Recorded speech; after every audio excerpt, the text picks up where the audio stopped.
Welcome back to another video from RPM agri knowledge. आज हम plant pathology या पादप रोग विज्ञान में कवर करने वाले हैं कैटेगरीज या क्लासिफिकेशन ऑफ प्लांट डिजीज़ के बारे में। कैटेगरीज मतलब श्रेणियां या क्लासिफिकेशन वर्गीकरण, पादप रोगों का वर्गीकरण या श्रेणियों के बारे में जो आपके बीएससी सेकेंड सेमेस्टर में plant fundamental of plant pathology में क्लासिफिकेशन ऑफ प्लांट डिजीज़ के नाम से दिया गया है। इसके अलावा जो आपके बीएससी थर्ड सेमेस्टर में principles of integrated pest and disease management या principles of integrated disease management में दिया गया है कैटेगरीज ऑफ प्लांट डिजीज़। तो आइए शुरू करते हैं आज का ये वीडियो लेक्चर, जो कि आपका वन लाइनर और थ्योरेटिकल दोनों रूप में आपका ये दिया गया है। तो इसमें जो पहला वर्गीकरण दिया गया है परपोषी पौधे पर पड़े प्रभाव के अनुसार या classification according to affect on the host, अर्थात जो आपके प्लांट पर इन्फेक्शन होता है उसके आधार पर किस प्रकार से प्लांट पर इन्फेक्शन दिखाई पड़ता है। तो इसमें पहला है आपका स्थानगत लोकलाइज्ड डिजीज़, जो कि आपके पैथोजन जब प्लांट पर अटैक करते हैं तो एक छोटे क्षेत्र में ही इनके सिम्टम्स, लक्षण, साइन वगैरह इसके दिखाई पड़ते हैं।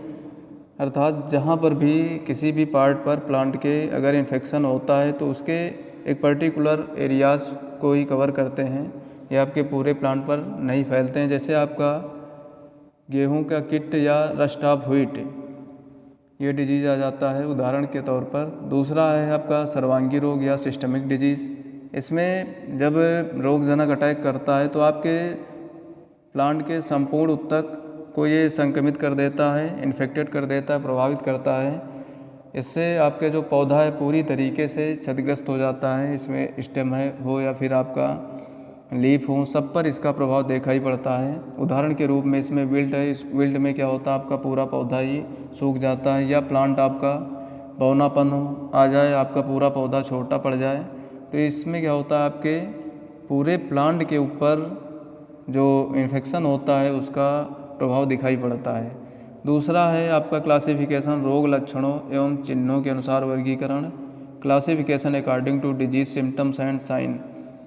डिजीज सिम्टम्स का मतलब है जो आपके प्लांट पर इन्फेक्शन करे तो उसके जो आंतरिक और बाह्य प्रक्रियाएं हैं वो आपको दिखाई पड़ती हैं। और साइन का मतलब होता है जो आपके प्लांट के ऊपर विभिन्न प्रकार के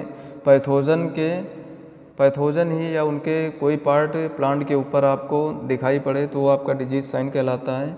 तो इसके आधार पर इसको कई वर्गों में विभक्त किया गया। जैसे आपका किट है, रस्ट, जो कि रस्ट बोलते हैं इसको, यहाँ पर आपका मिसप्रिंट हुआ है, इसको रस्ट बोलते हैं। तो अगर रस्ट में क्या होता है जो पत्तियाँ होती हैं या तने होते हैं उस पर कवक के बीजाणु उभरे हुए हल्का दिखाई पड़ते हैं जो कि मूर्छेदार होते हैं, इसको हम किट या रस्ट के नाम से जानते हैं। अगला है आपका कंड, या इसको हम स्मट बोलते हैं। स्मट का मतलब होता है कि कज्जली टाइप का या सूटी टाइप का, या कह लीजिए कोयले के चूर्ण जैसी संरचना आपको प्लांट के ऊपर दिखाई पड़ती है तो उसे हम कंड बोलते हैं। ये आपके स्टेम पर भी हो सकते हैं जो भी प्रभावित भाग है, या फिर दाने के रूप में दिखाई पड़ते हैं, दानों में ये काला चूर्ण दिखाई पड़ता है। अगला है हमारा मिल्ड्यू या आस्था, जो कि आपके पत्तियों, तने पर या फलों पर हरिमाहीन आपके या ऊतक क्षयी भाग क्षेत्र बन जाते हैं जो कि आपके मिल्ड्यू या आस्था कहलाते हैं। अगला है विल्ट या म्लानी, इसमें क्या होता है आपका पूरा पौधा सूख जाता है। ब्लाइट, अगला है आपका ब्लाइट या अंगमारी, इसमें क्या होता है जो आपके पौधे या उसके अंग झुलसे हुए दिखाई देते हैं। इसके बाद अगला है कैंकर। कैंकर में क्या होता है जो पौधे की छाल वगैरह है या फिर तने की छाल है उस पर एक मृत क्षेत्र बन जाता है। अगला है हमारा रूट रॉट्स। रॉट का मतलब होता है आपका विगलन। विगलन में क्या होता है इसमें बड़े स्तर पर आपके प्रभावित जो ऊतक होते हैं वो मर जाते हैं। तो ये आपका रूट रॉट, इसमें अर्थात इसमें जो जड़ वाले भाग हैं, जड़ क्षेत्र है वो पूरी तरीके से गल जाता है, विगलित हो जाता है। अगला है लीफ स्पॉट। लीफ स्पॉट में क्या होता है जो आपके परपोषी पौधे होते हैं उसकी कोशिकाएं बहुत ही सीमित क्षेत्र में ही मर जाती हैं, जिससे पत्तियों पर स्पॉट या धब्बे के रूप में दिखाई पड़ती हैं। अगला है हमारा कच्छु या स्कैब बोलते हैं इसको। ये इसमें क्या होता है, जो आपके होस्ट प्लांट की पत्ती हैं या फल हैं उस पर एक परपटी नुमा संरचना या सदृश आपके लीजन या विच्छेद बन जाते हैं। अगला हमारा है एंथ्रेक्नोज या श्याम वर्ण। इसमें क्या होता है, जो आपके पत्ती या तने हैं फलों पर उस पर कोणीय या अनियमित चित्तियों के रूप में दिखाई पड़ते हैं, जिसको हम एंथ्रेक्नोज के नाम से जानते हैं। अगला है हमारा मोजाइक में क्या होता है, जो भी आपके हरिमाहीन भाग होते हैं उस पर कुछ सामान्य हरे या इस प्रकार से चित्तीदार धब्बे बन जाते हैं, जिसको हम मोजाइक के नाम से जानते हैं। क्योंकि आपके येलोज या पीत रोग, इसमें क्या होता है, पत्तियां वगैरह आपके पूरी तरीके से पीली पड़ जाती हैं, जो कि आपका पीत रोग नाम से कहलाता है। इसके अलावा और भी हैं आपके, वो हम किसी और वीडियो में इसके बारे में डिस्कस करेंगे। अगला है हमारा पौधे के प्रभावित भागों के अनुसार वर्गीकरण या classification according to part of the plant affected. अर्थात जो आपका प्रभावित अंग हैं या भागों को मानकर अगला वर्गीकरण ये किया गया है, जिसमें आपका जैसे प्लांट में रूट होती हैं तो रूट में जो डिजीज़ लगते हैं मूल में, उसे हम रूट डिजीज़ के नाम से जानते हैं।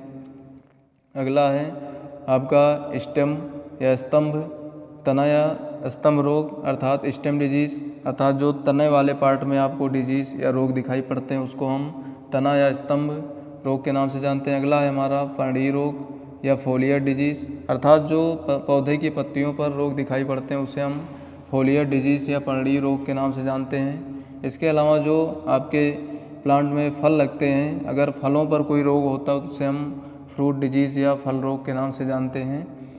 अगला हमारा क्लासिफिकेशन है प्रभावित परपोषी पौधों के अनुसार वर्गीकरण, अर्थात जो classification according to host plant affected. ये जो वर्गीकरण किया गया है आपके परपोषी पौधे जो प्रकार हैं उसके आधार पर जो आपका फसल का क्लासिफिकेशन किया है। जैसे इसमें आपका फसल रोग है, फील्ड क्रॉप डिजीज़ है जो आपके फील्ड पर उगाई जाती हैं। इसके अलावा जो सीरियल क्रॉप्स हम कह सकते हैं कॉमन भाषा में, जो आपके सीरियल्स क्रॉप होती हैं उसे हम सीरियल्स क्रॉप डिजीज़ या फील्ड क्रॉप डिजीज़ के नाम से जानते हैं। अगला हमारा सब्जी के रोग या वेजिटेबल डिजीज़, जो आपके सब्जियों पर रोग उत्पन्न होते हैं उसे हम सब्जी के रोग कहते हैं। अगला है फल वृक्ष रोग, अर्थात जो आपके फ्रूट ट्री डिजीज़ होते हैं जो फलों पर लगते हैं उसे हम फ्रूट ट्री डिजीज़ के नाम से जानते हैं। अगला है वन रोग या फॉरेस्ट डिजीज़, जो कि आपके जंगलों या वनों में रोग लगते हैं उसे हम फॉरेस्ट डिजीज़ के नाम से जानते हैं। इसके अलावा अगला है आपका शोभाकारी पौधों के रोग, जो आपके शोभाकारी पौधों या ऑर्नामेंटल प्लांट पर रोग लगते हैं उसे हम शोभाकारी पौधों के रोग कहते हैं। इसके आगे आपके चारा फसल रोग या फॉरेस्ट क्रॉप डिजीज़, जो कि आपके चारा वाली फसलों पर रोग लगते हैं तो उसको हम चारा फसल रोग या फॉरेस्ट क्रॉप डिजीज़ के नाम से जानते हैं। इसके बाद अगला है बागान फसल रोग या प्लांटेशन क्रॉप डिजीज़, जो आपके प्लांटेशंस क्रॉप होती हैं उन पर जो रोग लगता है उसको हम प्लांटेशन क्रॉप डिजीज़ या बागान फसल के रोग के नाम से जानते हैं। इसके बाद अगला है हमारा क्लासिफिकेशन सततन एवं प्रसार विधि के अनुसार वर्गीकरण या classification according to mode of perpetuation and spread, अर्थात जो आपके प्लांट डिजीज होते हैं वो स्थायित्व और वो किस प्रकार से अपना स्थापना करते हैं और जो स्प्रेड होते हैं वहाँ से, उसके आधार पर वर्गीकरण किया गया है। तो आपके पहला है मृदोण रोग या सॉइल बॉर्न डिजीज़, जो कि आपके ऐसे रोग जो आपके मृदा में इसके रोगजनक उत्तरजीवित रहते हैं और मृदा के द्वारा ही ये रोग फैलते हैं, तो उसे हम सॉइल बॉर्न पैथोजन, जो आपके पैथोजन मृदा में रहते हैं उसे हम सॉइल बॉर्न पैथोजन कहते हैं। और इससे जो आपके रोग उत्पन्न होते हैं उसे हम मृदोण रोग या सॉइल बॉर्न डिजीज़ के नाम से जानते हैं। जैसे आपके बाजरे की हरित बाली रोग है या मृद रोमिल आस्था, जिसे हम ग्रीन ईयर और डाउनी मिल्ड्यू ऑफ बाजरा के नाम से जानते हैं। अगला है पौध का आद्य गलन रोग या आद्य पतन रोग, जो कि आपका damping off disease of seedling के नाम से जाना जाता है। अगला है मटर का मृद रोमिल आस्था या डाउनी मिल्ड्यू ऑफ पीस। ये आपके सभी सॉइल बॉर्न डिजीज़ हैं, अर्थात इनके जो पैथोजन्स होते हैं मृदा में ही सर्वाइव करते हैं और उन्हीं के द्वारा ये रोग फैलते हैं। अगला है हमारा बीजाणु रोग या सीड बॉर्न डिजीज़। तो ये जो रोग होते हैं, ये जो आपके सीड बॉर्न डिजीज़ होते हैं, इनके पैथोजन बेसिकली जब फसलों को हार्वेस्ट किया जाता है तब ये बीजों के साथ इनके स्पोर वगैरह वो उसी के साथ चिपक कर बीज के साथ ही पड़े रहते हैं, और जब आप अगली फसल को फिर से खेत में बोते हैं तो वो आपके बीजों के साथ ही जर्मिनेट होते हैं और बीजों के साथ ही एक स्थान से दूसरे स्थान पर चले जाते हैं। तो ऐसे रोगों को बीजाणु रोग कहा जाता है। तो इसके कुछ उदाहरण हैं, जैसे बीजाणु रोग में आपके अंता बीजाणु, जो आपके बीज के अंदर पैथोजेंस के स्पोर या इनोकुलम पाए जाते हैं, निवेश द्रव्य पाया जाता है। जैसे आपका गेहूं का अनावृत कंड है, जिसको हम लूज स्मट ऑफ व्हीट के नाम से जानते हैं। बाह्य बीजाणु में आपका है जौ या ज्वार का आवृत कंड या कवर्ड स्मट ऑफ बार्ले या ज्वार, जो कि आपके बाहर पैथोजेंस जो इनोकुलम इसके बीज के बाहर रहते हैं, उस चिपके रहते हैं, उसको हम बाह्य बीजाणु कहते हैं। और अंता बीजाणु में ये बीज के अंदर पाए जाते हैं।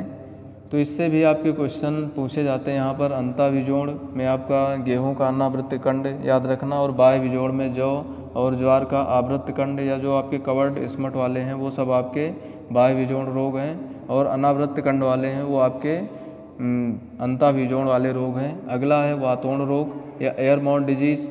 जब कोई रोग आपका वायु के द्वारा ट्रांसमिट होता है, जब कोई रोग का रोगजनक जो है वो वायु के द्वारा अगर एक स्थान से दूसरे स्थान पर पहुंचता है तो उसे हम वातोण रोगजनक या एयरबॉर्न पैथोजन तथा इससे उत्पन्न रोग को एयरबॉर्न डिजीज या रोग वातोण रोग कहलाता है।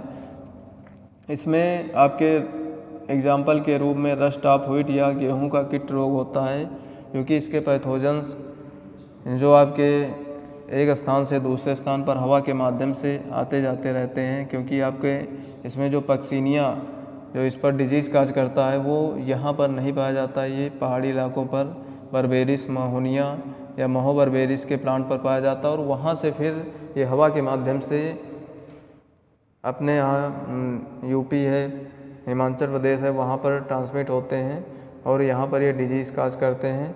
अगला है रोगजनक की गुणन विधि के अनुसार वर्गीकरण या classification according to mode of multiplication of the pathogen.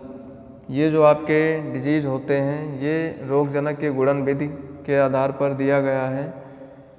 तो इसमें इसको दो मेन कैटेगरी में बांटा गया है। एक है समान वृद्धि रोग या एकल चक्री रोग, सिंपल इंटरेस्ट डिजीज़ या सिंगल साइकिल डिजीज़। इसमें क्या होता है, जो रोगजनक होते हैं वो फसल के वर्धन काल के समय ही एक रोगी पौधे से दूसरे स्वस्थ पौधे पर नहीं फैलते हैं, और ये जो रोग होते हैं वो आपके एक मौसम में या प्रभावित फसल के संपूर्ण जीवन काल में एक ही पीढ़ी पर बने रहते हैं, अर्थात ये दूसरे प्लांट पर नहीं जाते हैं। तो ऐसे रोगों को हम क्या बोलते हैं, सिंगल साइकिल डिजीज़ या सिंपल इंटरेस्ट डिजीज़। जैसे आपका विल्ट है, रूट रॉट है या स्मट है, या आपका कवर्ड स्मट है जिसमें आपके बाजरे वगैरह के हैं, तो वो सब आपके सामान्य वृद्धि या एकल चक्री रोग के उदाहरण हैं।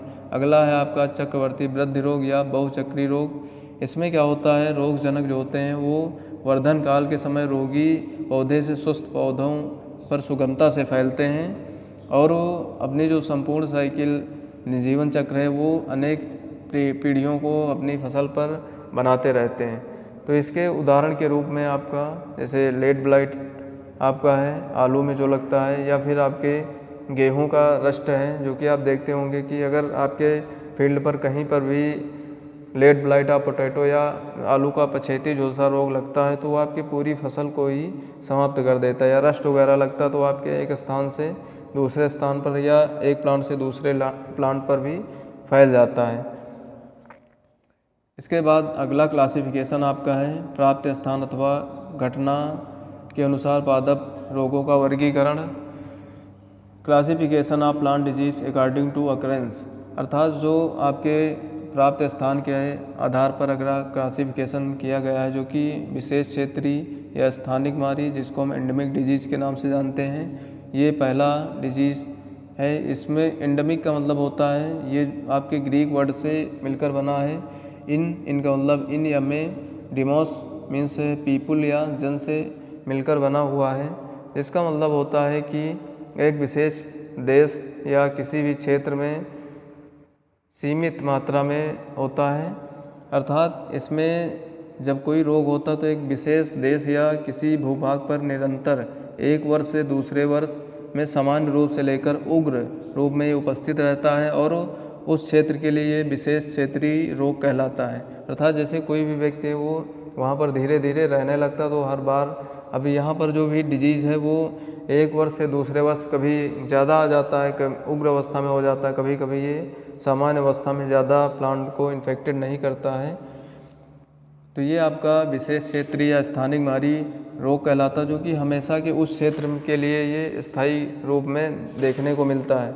जिसमें आपका पहला है गेहूं का ध्वजकंड या फ्लैग स्पॉट ऑफ व्हीट, जो कि आपके पंजाब के मैदानी क्षेत्रों में ये हर साल देखने को मिलता है। अगला है आपका ओनियन स्मट या प्याज कंड, जो कि आपका आंध्र प्रदेश है, कर्नाटक है, तो वहाँ पर के कुछ क्षेत्रों में ये आपका डिजीज़ लगभग हमेशा देखने को मिलता है। इसके बाद अगला है आलू का काला मस्सा या ब्लैक वार्ट ऑफ पोटैटो, जो कि ये डिजीज़ आपके पश्चिम बंगाल के दार्जिलिंग क्षेत्र में अधिकतर पाया जाता है और वहाँ पर ये हमेशा कभी उग्र अवस्था में तो कभी सामान्य अवस्था में ये वहाँ पर उपस्थित होता है।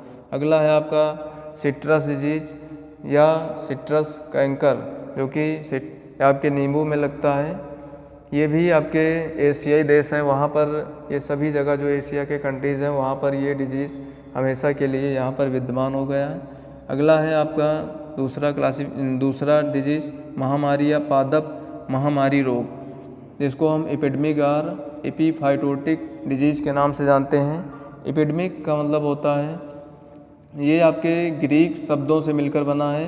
इपी का मतलब ऑन और एमोंग, और डिमास का मतलब है पीपुल, अर्थात attacking many people at the same time, अर्थात वो रोग जो एक ही समय पर बहुत सारे लोगों को इन्फेक्ट कर दें या उनको नुकसान पहुंचा दें, तो ऐसे रोगों को हम महामारी या पादप अब यहाँ पर अगर यही रोग आपके व्यापक तरीके से या विनाशकारी रूप में एक बहुत बड़े क्षेत्र तक की फसल को कभी कभी सामयिक या पेरियोडिकली उत्पन्न होते हैं या फसलों पर बहुत हानि पहुंचाते हैं, क्योंकि हमेशा नहीं, ये कभी कभी आते हैं और आपकी फसलों पर बड़े क्षेत्र को पूरी तरीके से प्रभावित कर देते हैं। तो ऐसे रोगों को पादप महामारी या महामारी के नाम से जानते हैं। इसमें उदाहरण के रूप में आपका गन्ने का लाल सड़न रोग है, जो कि red rot of sugarcane के नाम से जानते हैं। अगला है आलू का पछेती अंगमारी या लेड ब्लाइट ऑफ पोटैटो। अगला है गेहूं का किट या rust of wheat. Crucifer of काला विगलन, जो कि ब्लैक रॉट ऑफ क्रूसीफर। अगला है आपका चूड़िल आस्ताएँ या पाउडरी मिल्ड्यू। इसके बाद अगला डिजीज़ है आपका कदाचनिक रोग अथवा विरल या छिटपुट रोग, जिसको स्पोराडिक डिजीज़ के नाम से जानते हैं। स्पोराडिक शब्द भी आपका ग्रीक वर्ड स्पोराडिकोस या स्कैटर्ड या चितराया हुआ से लिया गया है, क्योंकि इसमें वो रोग आते हैं जो बहुत अनिश्चित या अनियमित अंतरालों पर कभी कभी या दूर दूर अनियमित स्थानों पर बहुत थोड़े उदाहरण के रूप में उत्पन्न होते हैं। ये हमेशा नहीं है और ये जो रोग होते हैं बहुत ही अनिश्चित या अनियमित अंतरालों पर आते हैं, और जब भी आएंगे तो ये कभी कभी किसी थोड़े थोड़े क्षेत्र को प्रभावित करेंगे, जैसे किसी भी जनपद को कर दिया या किसी भी एक दो जनपद के एरियाज़ को कर दिया। तो इस प्रकार से ये बहुत ही कभी कभी आते हैं और एक इनका कोई ये नहीं रहता कि हर वर्ष आएंगे। तो ऐसे डिजीज़ों को हम कदाचनिक रोग या विरल या छिटपुट रोग या स्पोराडिक डिजीज़ के नाम से जानते हैं। उदाहरण के रूप में जैसे आपका तंबाकू का पर्णकुंचन, लीफ कर्ल ऑफ टोबैको या आम की चूड़ीलास्ता या पाउडरी मिल्ड्यू ऑफ मैंगो। अगला है मूंगफली का तना विगलन या स्टेम रॉट ऑफ ग्राउंडनट। बाजरे का हरित बाली रोग या ग्रीन ईयर डिजीज़ ऑफ बाजरा, या खीड़ा ककड़ी की कोड़ी पर्णचित्ती या दाग रोग या angular leaf spot and blotch disease of cucumber. ऐसे सभी रोग आपके कदाचनिक रोग या स्पोराडिक डिजीज़ के उदाहरण हैं। इसके बाद अगला है आपका सर्वव्यापी रोग या पैंडेमिक डिजीज़। ये जो डिजीज़ होते हैं ये आपके संपूर्ण विश्व अथवा किसी समूचे द्वीप या उप महाद्वीप के एक बहुत बड़े भाग में फैल जाता है, तो इसको हम सर्वव्यापी या देशांतरगामी महामारी या पैंडेमिक के नाम से पुकारते हैं। अर्थात ये जो आपका रोग होता है सर्वव्यापी, ये पूरे विश्व में फैल जाता है या फिर किसी एक द्वीप में या फिर एक छोटे महाद्वीप में के पूरे बहुत बड़े भाग में फैलता। तो ऐसे रोगों को हम सर्वव्यापी या पैंडेमिक डिजीज़ के नाम से जानते हैं। जैसे इस समय आपका कोरोना डिजीज़ जो कि आपके पूरे विश्व में फैला हुआ, तो उसको हम पैंडेमिक डिजीज़ के नाम से जानते हैं, सर्वव्यापी रोग है। अगला क्लासिफिकेशन आपका है प्रमुख रोग कारकों के अनुसार पादप रोगों का वर्गीकरण। Classification of plant disease according to major causal agent. तो ऐसे ये जो आपका क्लासिफिकेशन है इसको दो वर्गों में डिवाइड किया गया है। एक है आपका संक्रामक अथवा जीवी एवं मध्यजीवी पादप रोग, इन्फेक्शियस और biotic and mesobiotic plant disease. तो ऐसे रोग जो किसी जीवी रोगजनक जैसे आपका फंजाई कवक है, बैक्टीरिया, जीवाणु, एल्गी, शैवाल या पैरासिटिक प्लांट, फ्लावरिंग प्लांट जो आपके फ्लावरिंग प्लांट्स होते हैं जो कि परजीवी के रूप में प्लांट पर रहते हैं और उससे अपना पोषण लेते हैं। अगला फाइटोप्लाज्मा है, नेमेटोड है या प्रोटोजोआ इंसेक्ट है। अगर इनके द्वारा रोग होता है या फिर आपके विषाणु या वायराइड जो कि आपके मीजोबायोटिक में आता है, तो ये रोग उत्पन्न होते हैं। तो इनको हम जीवी या मध्यजीवी, जीवी में आपके ये जितने भी fungi, bacteria, algae, parasitic, flowering plant, phytoplasma, nematode, protozoa insect, ये आपके जीवी हैं। और मध्यजीवी में आपके विषाणु या वायरस है, वायराइड है। तो इनके द्वारा अगर रोग फैलता है तो इसको हम संक्रामक रोग भी कहते हैं, क्योंकि ये आपके एक पौधे से दूसरे पौधे में भी फैल जाते हैं। तो इसलिए इसको हमसे भी जानते हैं इन्फेक्शियस डिजीज़ के नाम से जानते हैं। दूसरा आपका है असंक्रामक अथवा आजीवी, यहाँ पर मिस्टेक हुआ है, आजीवी होगा, या अजैव पादप रोग, नॉन इन्फेक्शियस और एबायोटिक प्लांट डिजीज़। इसमें क्या होता है, ये जो रोग आपके होते हैं वो किसी परजीवी के द्वारा उत्पन्न नहीं होते हैं और ऐसे रोग आपके एक पौधे से या एक प्लांट से दूसरे प्लांट पर नहीं फैलते हैं। इसमें इनको वास्तव में हम कार्यकी विकार के नाम से या फिजियोलॉजिकल डिसऑर्डर के नाम से जानते हैं, जिसमें ये ऐसे रोग होते हैं जो कि आपके किसी भी जीवित कारक द्वारा नहीं फैलते हैं और ये आपके एक प्लांट से दूसरे प्लांट में ट्रांसमिट भी नहीं हो पाते हैं। तो ऐसे रोगों को नॉन इन्फेक्शियस या एबायोटिक प्लांट डिजीज़ के नाम से जानते हैं। ये जैसे आपके अधिक या निम्न तापमान हो जाता है तो उस कारण से, या आपकी मृदा में आर्द्रता की कमी हो जाती है, अधिकता हो जाती है, या आपके प्रकाश की कमी या अधिकता से होता है, या ऑक्सीजन की कमी से होता है, या फिर आपके वातावरण में पॉल्यूशन होता है, तो उस कंडीशन में भी ये रोग आपके फैलते हैं। जैसे आपका आम का कोयली रोग देखा होगा। इसके अलावा आपके न्यूट्रिएंट डिफिशियंसीज़ के द्वारा या पोषक तत्वों की कमी के कारण होते हैं, जैसे आपके धान का खैरा रोग वगैरह है।